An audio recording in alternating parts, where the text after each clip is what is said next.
Okay, so good afternoon. We are on, it's the day after Christmas, as a matter of fact. So the Christ has been born in you. And it's actually,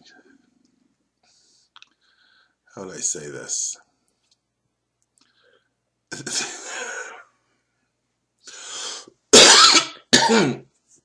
All power is of God, which he shares with his son. His son, the name that we give to his son is the Christ. Okay?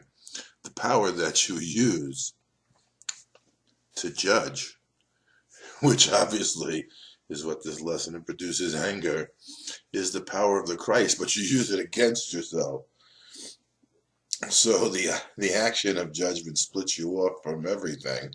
Therefore, um, anger becomes the absence of love, actually. So this is lesson 347. Anger must come from judgment. Judgment is the weapon I would use against myself to keep all miracles away from me. Now, what I found interesting about this lesson is that we're very, very close to the end of the year that we've devoted to doing these lessons with our brother Jesus and together. And he has given us all the tools that we need to free our mind from the past, enter into moments of forgiveness, experience who we are beyond the fearful, guilty images that we've made, learn now that we know we are not what we thought we were, and there's a power in us that is greater than the power, the divisive power that seems to exist in the ego, seems to exist in the world of the ego. And we've been praying each day, devoting time, utilizing the space and time that we find ourselves in to heal our mind, to forgive. And yet, in today's lesson number 347, we read words. It says, Father, I want what goes against my will, and do not want what is my will to have. These next couple of lines are really funny, but they're beautiful.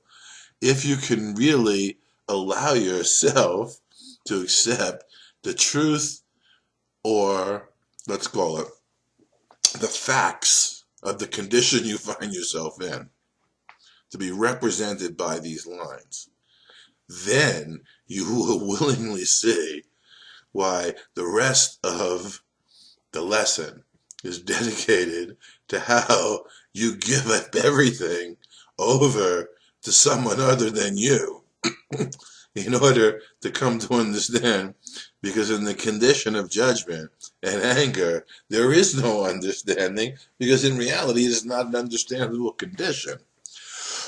And attempting to understand the condition separate from who you are results in making the cause of the condition outside of yourself in the world of space and time, where you would never, ever, ever be able to resolve it.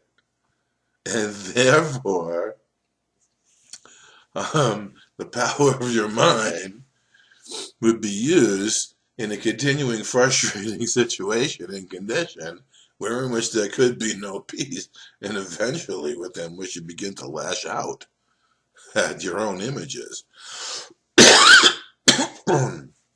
Straighten my mind, my Father. It is sick. Here's the admission we almost come to. I don't care how many books you've read. I don't care how many seminars you went to. I don't care who you accepted or denied as teachers. If you're reading this lesson right here, right now with me, then there's a necessity to accept that it's my mind that needs to be straightened out, and is sick and has been sick and will continue to be sick unless I follow the advice that I'm given here and at least become willing.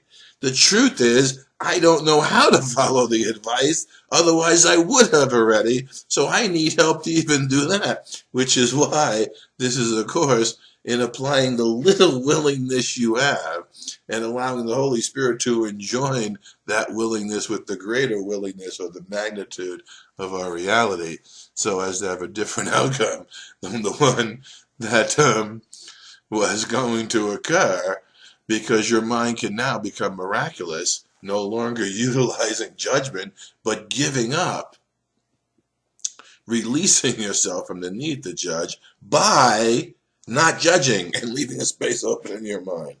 Okay? And so, but you have offered freedom, and I choose to claim your gift and said, okay, I could either judge, experience anger, and have a mundane existence where nothing is miraculous or wondrous. Or I've been offered freedom and I can choose the gift that God gives me. Now, choosing the gift just doesn't mean saying, I'm giving a nod to the concept. It means, and so I give all judgment to the one you gave to me to judge for me. How do you do that? Okay, there's going to be a moment soon after you do this lesson and you're sitting in the peace and the understanding and you're seeing the hope of the possibility and the fruition that comes when your mind begins to open up from this lesson, and it's this wonderful transcendent moment. Okay? Right after that, you're going to walk back into the mundanity of your regular existence, and lo and behold, there's going to come an instant where your peace is disturbed, or something isn't to your liking, because it seems to go against your will. And depending on the nature of who you are or who you think you are, you will demonstrate either continued need to judge, or you will stop, and in that moment, you'll remember, oh, I'm going to give I don't know how to do this. I just no longer want the result. I'm going to stop right here. And instead, use the signal of the aggravation or the loss of peace or the mundanity or the repetitive nature of cyclical dramas of the ego to cause yourself to finally stop and admit, my mind's sick and needs to be straightened out. I obviously don't know how to do it, Lord, Holy Spirit. I need you. I'm willing to allow you to play your part, and I do my part by surrendering my will that I've been using against myself and reality, by not doing, not deciding, and letting you show me what to decide and how to proceed, because action springs from miracles. Miraculous action springs from miracles. Miraculous actions are an extension of the solution of the problem. He sees what I behold, and yet he knows the truth. He looks on pain, and yet he understands it is not real. And in his understanding, it is healed. This is actually what Jesus, you understand, this is what Jesus has come to know in his own experience and how he came to know it. And he's given you the key to how he did what he did and how you can continue to do what you're here to do by recognizing who you are and allowing the power that you are as Christ to go before you and do what you need to do as you refuse to do or utilize your will out of alignment with the will of God in the nature of separation. He understands it is not real, and in his understanding it is healed. Now, that's the understanding that the Holy Spirit brings. Remember, Jesus became so identified as the Holy Spirit to recognize their oneness and the oneness of the Father. Okay? So as he stands with you, you're sharing his mind, and you're looking on the devastation, and yet allowing the vision and understanding that comes from his mind as the Christ to heal your mind and show you that what you're looking at isn't what you thought. and in fact has never, ever affected you, except in a dream that now begins to fade because you're seeing through it. And this is going to say something here. I like the words he uses. He gives the miracles my dreams would hide from my awareness. Okay? So it's not that the miracles aren't there, it's that they have been hidden from your awareness. And now that you want only miracles, because you see that is our joint solution and resolution to the situations of separation, wherein which we utilize our will against ourselves, okay? He gives the miracles my dream would hide from my awareness. Now, in the utilization of these principles, we can become aware of them and be glad, because we're seeing the healing and the coming to an end of our karmic ties to the conditions of space and time, so we will no longer need to continue to learn within the limitation of dimensionality we've enforced upon ourselves. Let him judge today. I do not know my will, but he is sure it is your own, and he will speak for me and call your miracle to come to me, because in my willingness to allow this happen, I'm demonstrating the willingness to be miracle ready in my mind, so that in my heart the love of God can come to heal my mind and show me in an experience the oneness that I share with my brothers. Listen today, be very still and hear the gentle voice for God assuring you that he has judged you as the son he loves.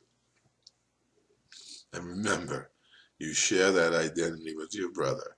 So be willing to look at your judgments in the light of this new understanding and see the futility of continuing to use the judgments you've been using, because they only bring anger and keep the miracle of the recognition of our oneness from our awareness, because in that awareness comes the peace of God and the non-necessity for guilt and fear, so we can join willingly with our brother and not be afraid that time will continue to be as it's always been, because our minds have been healed of the projection of separation as we go back through the decisions and redecide by not deciding and letting the Holy Spirit decide for us.